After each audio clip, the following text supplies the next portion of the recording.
Under the cold gleam of galactic light, the council chamber echoed with the low murmur of alien tongues. Delegates from across the stars gathered, posturing behind ceremony, cloaked in tradition, sharpened by centuries of quiet contempt. And in the middle of it all, a single human stood, still and silent. General Elira Voss. Decorated, battle-scarred, infamous in whispers but disregarded in the open. To the gathered elite, she was just a symbol, Earth's attempt at diplomacy dressed in restraint. She didn't raise her voice. She didn't threaten. She watched. The council's debate had dragged for hours. Species with tentacles, spines, and feathered crests each took their turn slandering humanity's rise. The message was always dressed in formality, but the meaning was clear. Earth was uninvited. Unwanted. Too loud, too fast, too violent. Beneath every speech, the threat simmered: Earth may be strong, but it lacked the centuries of refined political subjugation that defined the Empire's council. They believed that made them superior. Elira remained motionless. Her uniform was polished but unadorned. Her left arm, gleaming from elbow to fingertip, was synthetic, military-grade, reinforced.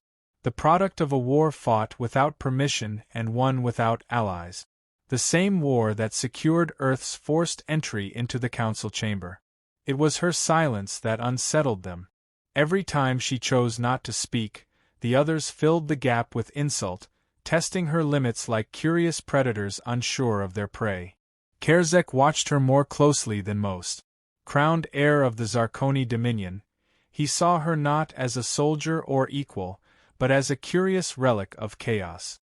He leaned back with amusement as another delegate from the Deathery Hive suggested that humanity be assigned a probationary status, stripped of military vote, reduced to an observer nation. Polite applause followed. Voss didn't blink. Kerzek's voice cut through the air next, laced with elegance and venom. He spoke not of policy, but biology, of how human emotionality was a genetic defect that needed correction. He questioned the wisdom of placing a species known for firebombs and bullets into the heart of a galactic civilization. Then, with a mocking grin, he pointed at Elira. He called her a symbol of Earth's weakness, a soft-spoken general in a place built by tyrants. The laughter spread fast.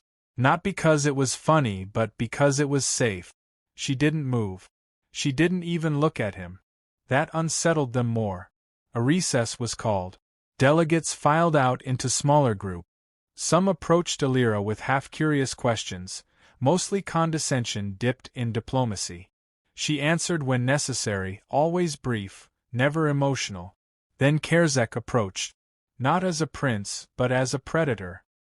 He commented on her mechanical arm, calling it ornamental. He spoke of how some of the older warlords in his system wore bones of their fallen enemies, implying her prosthetic was just another form of vanity. She looked at him. No smile. No reaction. He pressed further, reaching out, fingers grazing the polished alloy of her forearm. She let him. He leaned in, voice lower. He asked if her silence was Earth's new strategy, or just fear hidden behind cybernetic. The words were venomous but casual. He wanted her to break decorum, to snap, to scream. Anything to confirm their biases. She didn't. Another delegate passed, nodding politely. Elira nodded back. Kerzek didn't back off. He moved closer, fingers wrapping fully around her wrist. He squeezed hard. It made a faint sound, metal flexing under pressure. He expected resistance. A pullback. A word. Anything. He got none. Instead, she looked down at his hand, then up into his eyes, and said flatly, "Remove your hand." Kerzek smirked, tightened his grip further, and said nothing. Delegates noticed. Whispers started. Attention shifted. Cameras turned, silently recording. Elira stood perfectly still. He laughed once softly. Then, in a voice loud enough for everyone nearby to hear, he said, "You're just a polished relic, General. A fake hand for a fake warrior." The silence broke. With a whisper of motion, her prosthetic hand twisted. Fingers moved with absolute precision, locked around his wrist before he could react. She didn't flinch, didn't raise her voice. She turned his wrist downward, a joint lock maneuver taught in Earth's special forces. The sound was crisp, a crack, then another. Kerzek screamed. It was not theatrical. It was pain incarnate. Alira released him the moment his knees buckled. He collapsed, cradling his broken arm, fury and humiliation blooming across his face. Around them, no one moved. No one dared. She looked down at him, then to the other delegates watching. Her words cut through the stunned silence. Touch a human again, and you'll need more than bone regrowth. No one laughed now. The guards hesitated, unsure if detaining her would lead to escalation. No one had prepared for a direct confrontation, especially not initiated by a non-human. The Emperor himself, who had not spoken since the session opened, raised his eyes to her and said nothing. His silence was louder than Kerzek's wails. She sat back down, calm as ever. The session resumed 10 minutes later, minus one prince. None of them dared to speak her name again. Not loudly. Not in jest. The term soft had taken on new meaning. Not weakness. Not surrender. It was discipline under pressure. Power held in check. And when released, it came not with rage, but certainty. To the Empire, restraint was submission. To Earth, restraint was warning. The lesson had been taught. Without shouting. Without war. Just one arm. And a name they would never forget. Kerzek's scream echoed long after his body was removed from the chamber. The silence that followed was surgical. No apologies were issued. No reprimands declared. The council sat frozen, eyes on Alira Voss, the woman who had just shattered centuries of diplomatic theater with a single, calculated move. There was no trembling in her hand, mechanical or otherwise. No sign of emotion. Only a return to perfect, unnerving stillness. Whispers traveled faster than light. Across the chamber and into the halls of every member species, the story shifted form as it spread. Some said she broke the prince's wrist. Others claimed the entire arm shattered from shoulder to elbow. All agreed on one point: she never raised her voice. The woman general didn't react. She responded. The Emperor of the Zarkoni Dominion, seated on a platform flanked by armored nobles, did not speak. His son had just been maimed before the Galactic Council, and he said nothing. That silence alone caused more tremors than any threat could. Because if the Emperor wasn't retaliating, then he feared the consequence of doing so. And if an empire known for raising moons held its tongue, then humanity had officially become something new, unpredictable, uncontrollable, and worst of all, capable.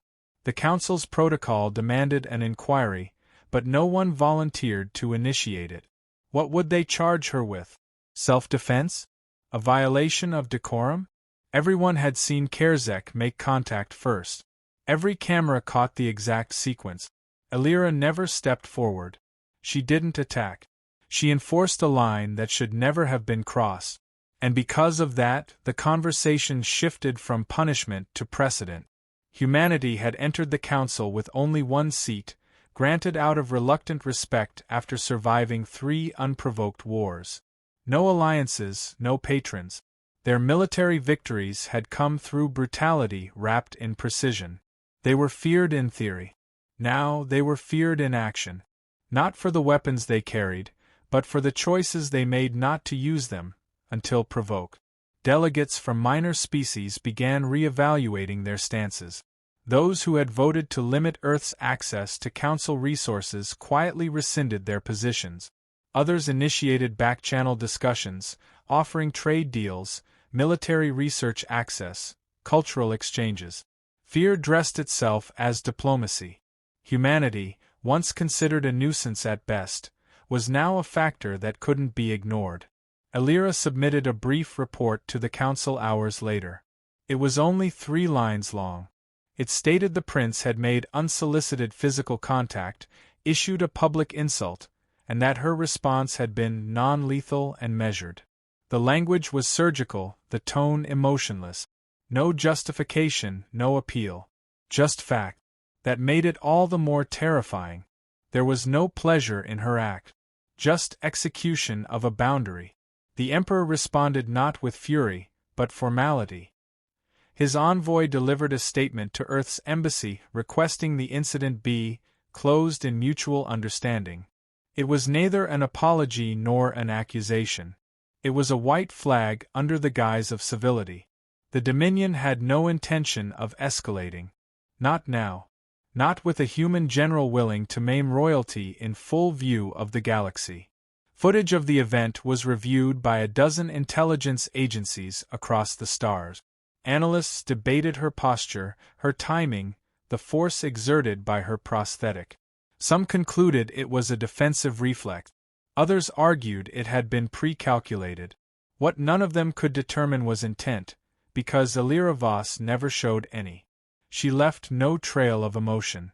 No raised pulse. No shift in breathing. Only action.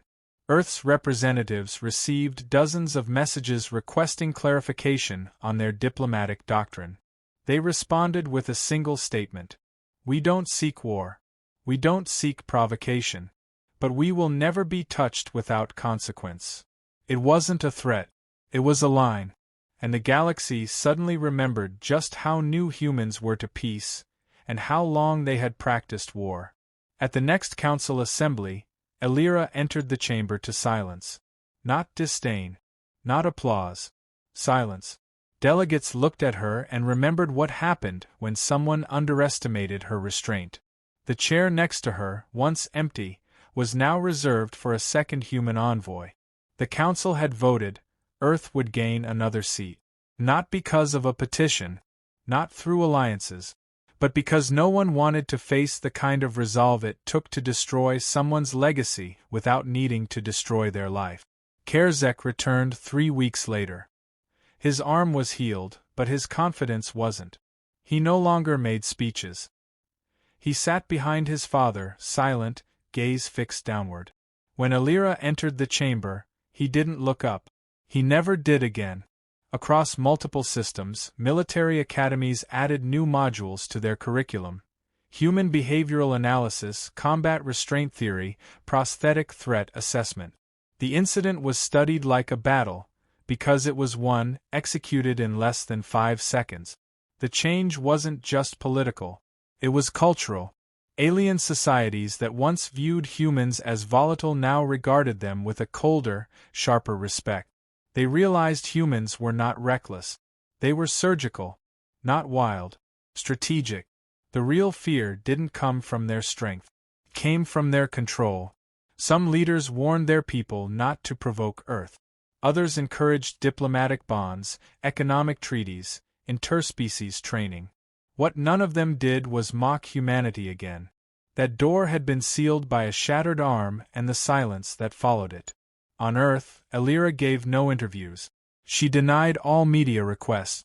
When asked by a military officer how she felt about the incident, she replied, "It was unnecessary. But it was earned." The Galactic Council began to shift. Not violently, not suddenly, but tectonically. New votes passed in favor of Earth's proposals. Delegates aligned their voices with hers, not out of loyalty, but survival. A species that responded to offense with restraint and punishment in equal parts couldn't be dismissed. It had to be respected. By year's end, an alien historian wrote, "She taught us the language of power without a war." With one arm, she rewrote a galaxy's hierarchy. And yet Elira Voss never changed expression. She kept showing up, sitting in silence, reading documents, casting vote. But everyone watched her more closely. Not because she was dangerous, but because they no longer knew where the line was, and none of them wanted to find it again.